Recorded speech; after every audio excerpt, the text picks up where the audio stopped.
I'm David Lombardo, and this is the Capitol Press Room. We're joined by Assemblymember Micah Lasher, a Manhattan Democrat who's destined for Congress in 2027 after winning his party's open primary in June to replace Representative Jerry Nadler. So in light of his departure from Albany, during which time he worked for Attorney General Eric Schneiderman and Governor Kathy Hochul, Assemblymember Lasher is here for his exit interview. Thanks so much for making the time, Assemblymember. Glad to be with you, Dave. Well, as I alluded to at the top, before joining the Assembly, you served as a Director of Policy for the governor. What sort of mandate did you have in that job to bring your own ideas, and how much of it was simply about executing the principal's vision?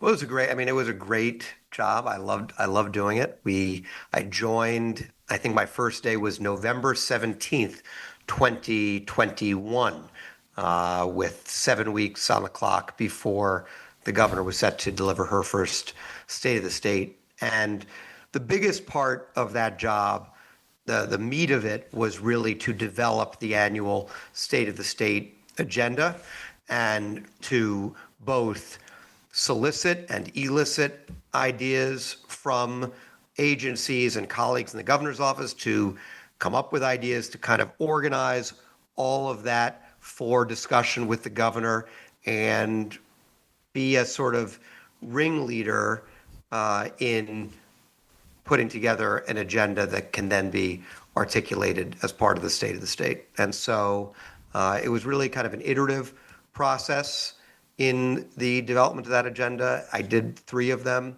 and it was stressful. Working with the governor was awesome, and it was a great privilege.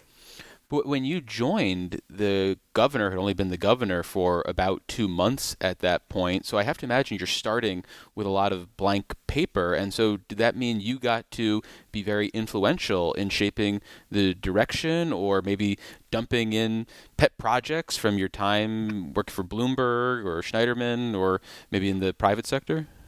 There definitely was. Well, I'll say, first of all, there was something both stressful and wonderful about being there in that foundational moment.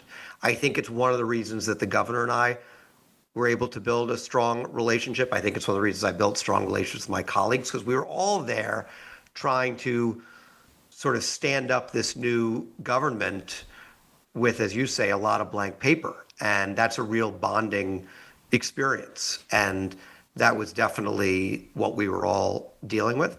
I brought to that conversation certainly years spent in state and city government, ideas that I had heard over the years, things that had been tried but not accomplished, and that would come up from time to time. I remember early on in the governor's tenure, she wanted to do a package on gun safety, and I had worked on those issues. I had things that I had been involved with that had not succeeded, that I was able to say to her, oh, this is something we could look at trying to revive. And, in Albany, things take time. Oftentimes, good ideas fail on the first go round, the second go round. And so certainly there was an opportunity to bring back some ideas that had not gotten over the line in previous efforts. Well, you've worked at numerous levels of government, whether it's New York City, Congress, and now at the state level. I've maintained there is something unique about New York State government. And when you try to bring in someone from the outside, they have a real learning curve. They have to take some lumps, so to speak, before they are successful.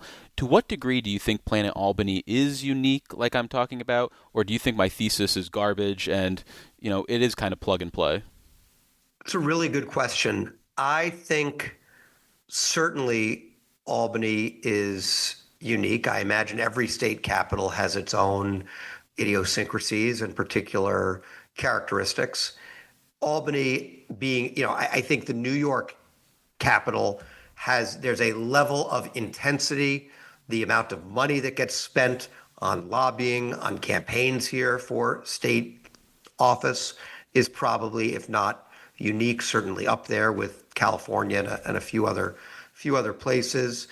And there's a Byzantine political culture here. I remember some years ago talking to somebody about San Francisco politics, and they referred to this one guy as kind of the guy in San Francisco politics. And it occurred to me that there was no equivalent of that in New York because the political landscape was so complex and deep, and there are so many different interest groups and issues that compete with one another. And there might be maybe there'd be a guy in industry or a specific issue area, but that there would be that one person who existed in San Francisco had 40 equivalents in New York, all of whom had some amount of political power. So I certainly think Albany and New York is unique and uniquely complex, probably as states and cities go. But I would also say that every political ecosystem is complex. I think one of the things that I've gotten pretty good at over the years is the ability to just find a way, to find a path, and no two political fights are going to be exactly the same. You always have to be a bit improvisational. You have to be willing and able to roll with the punches and figure out, okay, that didn't go exactly as I had planned. Let me go remaneuver a bit. Well, then, sticking with the idea of political fights and the complicated nature of Albany, in a synopsis of the 2025 legislative session, you wrote on your Substack that you had focused on bills that, quote, would have as broad and as substantive an impact as possible. So, because pushing local bills generally has less interested stakeholders, and so there's less parties that you have to please before you get it across the line, can you talk about the process of moving some of those broad substantive bills, whether it was 2025 or 2026, and all of the different stakeholders and ducks you had to get in a row to move them? Sure. Certainly the biggest one in 2025 was that I was Sure. sponsoring was the Fair Business Practices Act, which was legislation that was the first significant expansion of our consumer protection law in 40 years. And to your earlier question, this was something that dated back to my time in the Attorney General's office more than a decade ago. I had asked my colleagues at the time, I was chief of staff in the office, what could be done legislatively that would make it easier for us in the Attorney General's office to fulfill our mandate of protecting New Yorkers? And the answer was strengthen the consumer protection law because it's surprisingly narrow. And that was something that we didn't get done back then. It was an issue that we picked up during my time in the governor's office, and it didn't get done in the 24 legislative session. I had left the governor's office right at the beginning of 2024, but it was an issue both during the budget and during the legislative session and fell short. And so the first thing that I had to do when I was elected to the Assembly was lobby to get control of that bill. That was a bill that had been carried by Helene Weinstein and then by Yulie New, and I wanted to be the sponsor of that bill. So first order of business was persuade the Speaker and the Speaker's staff to let me sponsor the bill. Worked with the Attorney General to freshen it up a bit. There were provisions and revisions that got added and made.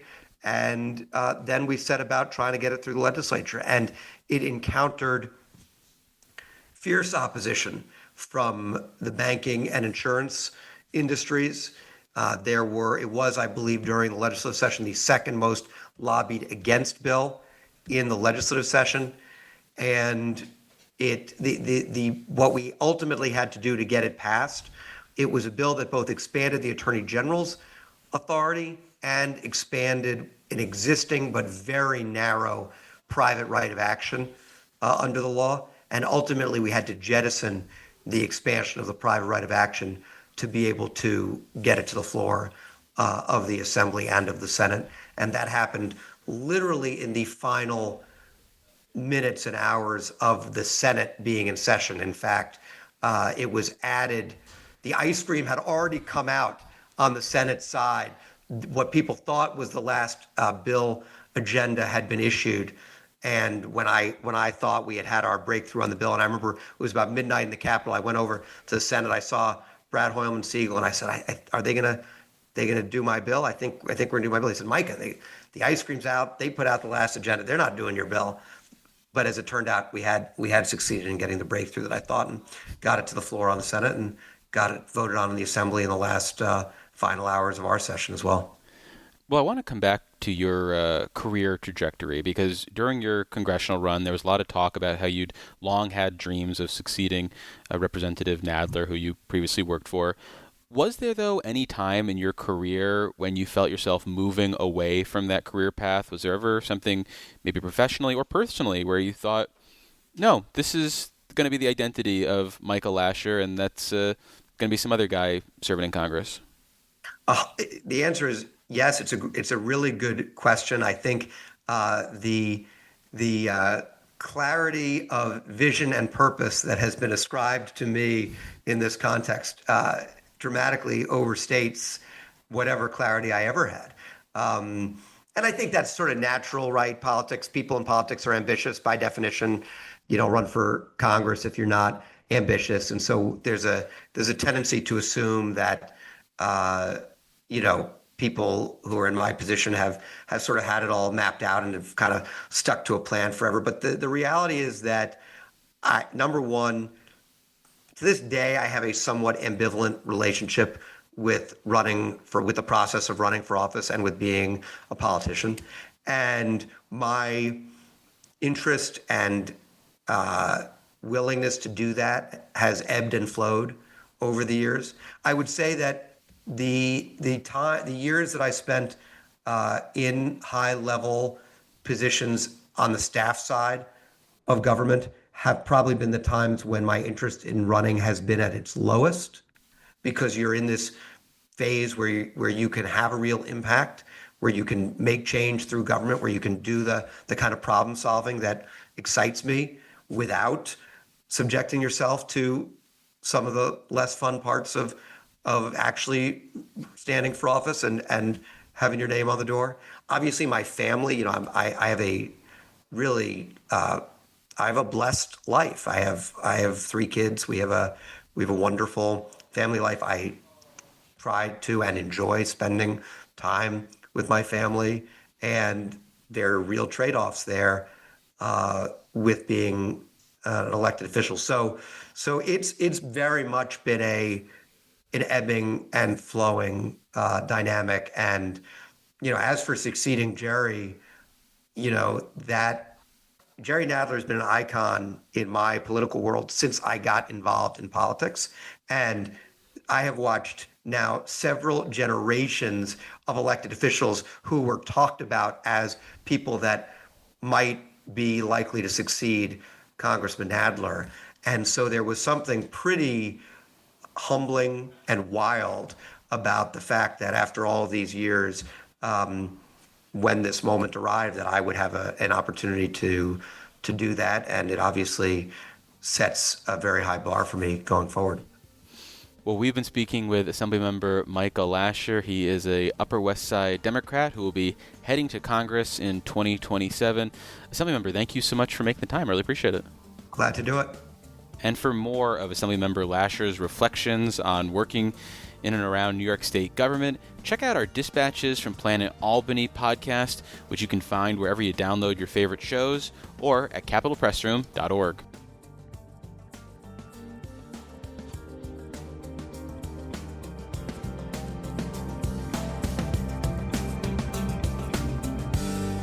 Support for the Capitol Press Room comes from O'Donnell and Associates, a public affairs firm providing strategic guidance to businesses and nonprofits on navigating policy and regulatory issues. More information is available at o'donnellsolutions.com.